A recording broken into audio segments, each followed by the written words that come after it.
Doctor Pandit Kannaiya யோகி. ஆன்மீக படைப்புகள் பாகம் 4.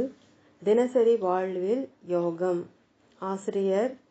மனம் கட்டுப்படவில்லையே என்று வருத்தப்படும் இந்நாளில் தன் 12 ஆண்டுகள் ரிஷிகுல பயிற்சியின் பயனாய் மனதை தன் அடிமை போல் செயல்படுத்த, மற்ற சமயங்களில் அதன் தொடர்பிலிருந்து தனித்து நிற்க ஆற்றல் படைத்து, அதே முறையில் தன் அன்பு மாணவர்களையும் அத்துறையில் பயிற்றுவித்து பலரை மனதின் அடிமை தலையிலிருந்து விடுபட செய்து அதை சக்தி வாய்ந்த சாதனா கருவியாக ஆக்க பயிற்றுவித்தவர். மானச யோகம் என்ற புத்தகத்தில் மனம் என்றால் என்ன என்பதில் தொடங்கி மனதின் முழுமையையும் விளக்கி ஆயிரக்கணக்கான ஆன்மீகர்களின் பாராட்டுகளை பெற்றவர். முன்னுரை. யோகம் என்றவுடன் அது உலக வாழ்வை வெறுத்து, சம்சார பந்தங்களை வெறுத்து மோட்ச லோகத்துக்கு போக விரும்புபவர்கள் செய்ய வேண்டிய சாதனை. உலக வாழ்க்கையில் தன்னை ஈடுபடுத்தி கொண்டிருப்பவர்களுக்கு தேவையில்லாத சாதனை என்று நினைக்கிறார்கள். ஓரளவில் இது உண்மையாயினும் யோகம் அதற்காக மட்டும் பயன்படுவதல்ல. உலக வாழ்விலேயே மூழ்கி அதில் மேன்மை அடைவதை விட பிறவி பயன் வேறில்லை என்று கருதி வாழ்நாளெல்லாம் அதற்காகவே செலவிடும் அறியாமை வாதிக்கும் யோகம் நன்மை செய்யும். உலகில் எந்த வாழ்க்கை மேற்கொண்டிருப்பவர்களாயினும், எந்த ஜாதி, குலம், சமயம், மொழி, நாட்டை சார்ந்தவராயினும் யோகம் அவர்களுக்கு பல துறையில் நன்மை செய்யும்.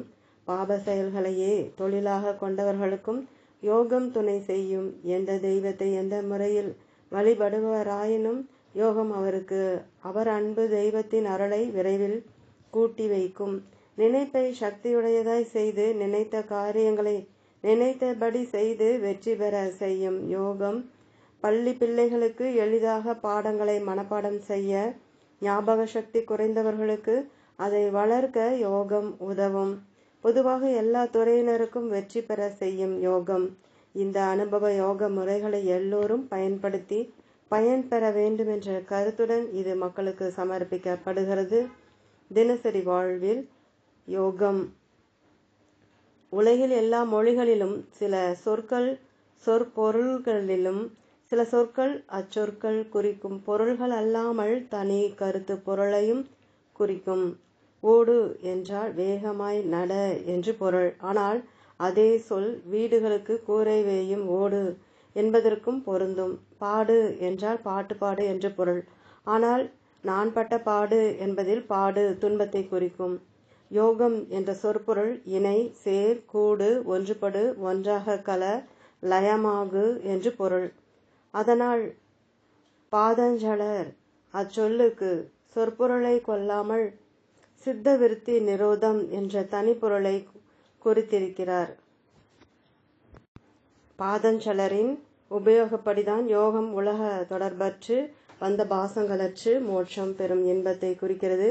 ஆனால் யோகத்தின் சொற்பொருளில் வெவ்வேறு கருத்துகளில் உபயோகப்படுத்தப்பட்டிருக்கிறது. யோகம் என்பது செய்யும் காரியங்களை செவனே செய்து அதன் பலனை அடைவது என்று பொருள். இது ஒரு விரிந்த பொருளில் யோகத்தை உபயோகிக்கும் முறையில் சொல்லப்பட்டிருக்கிறது. இதனால் யோகம் என்பது மோட்சம் வேண்டுபவர்களுக்கான சாதனை மட்டுமல்ல, செய்யும் காரியங்களை செவனே செய்து அதன் பயனை தவறாமல் பெறுதல் என்று பொருள். இந்த பொருளில்தான் நாம் தினசரி வாழ்வில் யோகத்தை பயன்படுத்தும் முறைகளை விளக்குகிறோம். இந்த முறையில் யோகத்தை பயன்படுத்தி அரிய நன்மைகளை, வெற்றிகளை பெற்றவர்கள் பலர். நீங்களும் நாம் சொல்லும் முறையில் யோகத்தை பயன்படுத்தினால் சாதாரண முறையில் வெற்றியடையாத பல காரியங்களில் வெற்றியடையலாம். மற்ற வழிகளில் பெற முடியாத பல இன்பங்களை இந்த யோக முறையில் பெற முடியும். இவ்வளவு பயன் தரும் நாம் சொல்லும் யோகம் செய்வதில் எவ்வித சிரமமும் இருக்காது. அன்று இதற்காக உமது பழக்கமான உடைகளை மாற்றிக்கொள்ளவோ, தெய்வ நம்பிக்கையை மாற்றவோ, சமய சடங்குகளில் மாறுதல் செய்யவோ தேவையில்லை. நீங்கள் எப்போதும் இருப்பதை போலவே இருந்து கொண்டு இந்த யோகத்தால் அரிய நன்மைகளை பெறலாம்.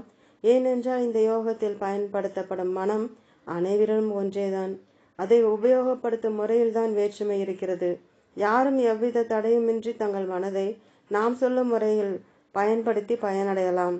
நாம் சொல்லப்போகும் முறை வேறொன்றுமில்லை. நாம் சொன்ன யோகத்தின் சொற்பொருளை எல்லா காரியங்களிலும் பயன்படுத்துவதுதான். அதாவது நீங்கள் செய்யும் காரியத்தில் மனதை ஒன்றுபடுத்தல் என்பதுதான். அஷ்டாங்க யோகத்தின் தாரணை சாதனைக்கும் இதற்கும் கொஞ்சம்தான் வித்தியாசம். தாரணையின் குறிக்கோள் வேறு, இந்த யோகத்தின் குறிக்கோள் வேறு. இனி பற்பல காரிய வெற்றிகளுக்கும் சாதனைகளுக்கும் எப்படி இந்த யோகத்தை இணைப்பது என்று சொல்கிறோம். அதன்படி சரியாக செய்தால் அந்த காரியம் நிச்சயமாய் வெற்றி தருமென உறுதி கூறுகிறோம். சில உதாரணங்களை முதலில் விளக்குவோம். நீங்கள் எங்காவது தூரம் நடக்க வேண்டியிருந்தால் வேறொன்றும் செய்யாதீர்கள். நடப்பதிலேயே கால்களை மாற்றி மாற்றி வைப்பதிலேயே கவனம் செலுத்தி வாருங்கள். வேறெதை பற்றியும் நினைக்காதீர்கள். இப்படி செய்தால் நெடுந்தூரம் கால்வலி இல்லாமல் சோர்வு தெரியாமல் நடக்கலாம். இதற்கு காரணம் பெரும் சக்தி வாய்ந்த உங்கள் பெரிய உடலை இயக்கும் மனம் தன் சக்தியை நடக்கும் உங்கள் கால்களுக்கு சிதறாமல் கொடுப்பதுதான். மனோலயத்துடன் நடந்து சரிபாருங்கள். ஏதோ காரணத்தால் உங்களுக்கு இரவில் சரியாக தூக்கம் வருவதில்லை. தூக்க மாத்திரை தேவைப்படுகிறது. இனி அந்த இயற்கையை மாற்றும் மாத்திரையை நிறுத்திவிட்டு விட சொல்வதை செய்யுங்கள். முதல் நாளிலேயே வெற்றி கிடைக்காவிட்டாலும் சில நாட்களில் நித்ரா தேவியின் அரவணைப்பில் இன்பமாய் தூங்கி காலையில் சுறுசுறுப்பாய் எழுந்திருப்பீர்கள். இரவில் உறுத்தாத படுக்கையில் தளர்ச்சியாய் முதுகு பரம்படுங்கள். கால்களை சற்று விரித்து வையுங்கள். தெரிந்தால் சில வட்டங்கள் சக்தி பிராணாயாமம் செய்துவிடுங்கள். பிறகு மனசலனத்தை சிதறாதபடி கால் முதல் தலை வரை ஒவ்வொரு உறுப்பிலும் சில வினாடிகள் நிறுத்துங்கள். தலைக்கு வந்ததும் மறுபடி காலில் தொடங்கி செய்யுங்கள். இப்படி சிதறாமல் சில தடவை செய்யுங்கள். பிறகு சும்மா இருங்கள். நல்ல தூக்கம் வந்துவிடும். பிராணன் உடலை இயக்கும் சக்தியினாலும் அதை குறித்தபடி இயக்க செய்வது மனம். மனம் எங்கே குவிகிறதோ அங்கு பிராணன் அதிக அளவில் பாயும். பரீட்சியுங்கள். வலது உள்ளங்கை விரல்களை விரித்து முகத்துக்கு நேர் வைத்து கொள்ளுங்கள். மனதின் முழு கவனத்தையும் உள்ளங்கை மேல் வைத்து அதையே பார்த்து கொண்டிருங்கள். சற்று நேரத்தில் அங்கு நமநமப்பு தெரியும். இதற்கு காரணம் இப்போது அங்கு அதிக பிராணன் திரள்கிறது. மனதை உடலுக்கு வெளியே எந்த பொருளிலாவது நிலைப்படுத்தினால் அங்கும் பிராணசக்தி காந்த வடிவில் பாயும். இதை கொண்டுதான் பிராணகாந்த சிகிச்சை செய்யப்படுகிறது. இந்த அடிப்படையில்தான் நாம் தினசரி வாழ்வில் யோகத்தை பயன்படுத்தும் முறைகளை விளக்குகிறோம். நீங்கள் ஒரு தொழிலாளியானால் எந்த தொழிலை செய்பவராயினும் அந்த தொழிலை செய்யும்போது உங்கள் முழு கவனத்தையும் செய்யும் தொழிலேயே ஊன்றியிருங்கள். நெடுநேரம் சிரமமில்லாமல் தவறில்லாமல் தொழிலை செய்யலாம்.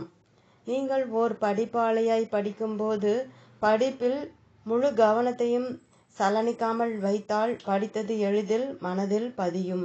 அதிக அளவு அறிவை குறைந்த காலத்தில் பெறலாம். நீங்கள் ஓர் ஓவியரானால் தீட்ட எடுத்த ஓவியம் முடியும் வரை கவனத்தை அதிலேயே லயிக்க செய்திருந்தால் உங்கள் ஓவியம் திருத்தல் இல்லாமல் மிக கவர்ச்சிகரமாய் விரைவில் முடியும். நீர் ஒரு நாட்டிய மாணவியானால் கை கால் அசைவிலேயே மனதை ஈடுபடுத்தி வந்தால் விரைவில் நல்ல நாட்டிய பெண்மணி ஆகிவிடுவீர்.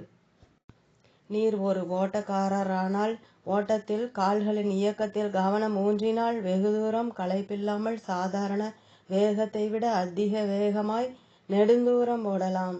நீர் ஓர் சமையல்காரரானால் சமையல் செய்யும் போது முழு கவனத்தையும் அதிலேயே ஈடுபடுத்தினால் எதுவும் குற்றம் குறையில்லாமல் நல்ல சுவையும் சத்தும் உள்ளதாக சமையலை முடிக்கலாம்.